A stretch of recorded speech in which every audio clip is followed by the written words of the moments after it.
ಎಲ್ಲ ಸರ್ಕ್ಯೂಟ್ಗೂ ಅದು ಪಾಸ್ ಆಗುತ್ತೆ. ಸೊ ಈ ಸೀರೀಸಲ್ಲಿ ಕನೆಕ್ಟ್ ಆಗಿರುತ್ತೆ ಇದೆಲ್ಲ. ಸೊ ಅದಕ್ಕೋಸ್ಕರ ಇದು ಒಂದು LED ಓಪನ್ ಆಗಿದ್ದರೆ ಈ ಉಳಿದಿರುವಂತಹ ಬೇರೆ LED ಕೂಡ ಆನ್ ಆಗೋದಿಲ್ಲ. ಸೊ ಅದಕ್ಕೋಸ್ಕರ ಇದನ್ನು ನಾವು ಕ್ಲೋಸ್ ಮಾಡೋದಕ್ಕೆ ಏನು ಮಾಡೋಣ, ಈ ಜಾಗದಲ್ಲಿ ಸೋಲ್ಡ್ರಿಂಗ್ ಮಾಡೋಣ.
ಸ್ಟ್ಯಾಂಡ್ ಬೇಕಾಗುತ್ತೆ.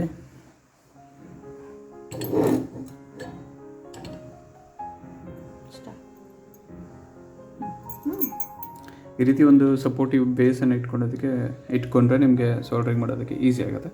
ಈ ರೀತಿ ಬೇಸನ್ನು ಇಟ್ಕೊಂಡ್ಬಿಟ್ಟು ನಾವು ಈ ಪ್ಲೇಸನ್ನು ಚೆನ್ನಾಗಿ ಸೋಲ್ಡ್ರಿಂಗ್ ಮಾಡೋಣ.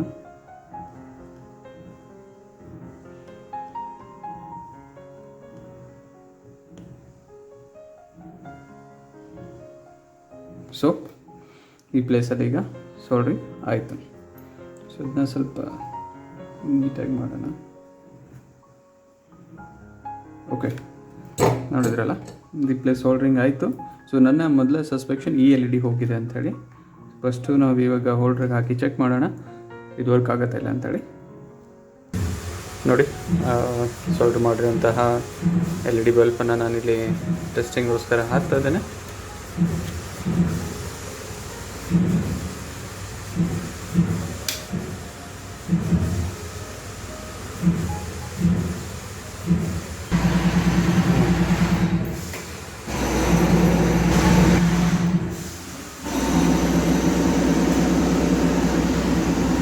ಓಕೆ ಫ್ರೆಂಡ್ಸ್, ನೋಡಿದ್ರಲ್ಲ, ಈ ರೀತಿ ನಮ್ಮ LED 100% ಪರ್ಫೆಕ್ಟಾಗಿ ವರ್ಕ್ ಆಗ್ತಾ ಇದೆ.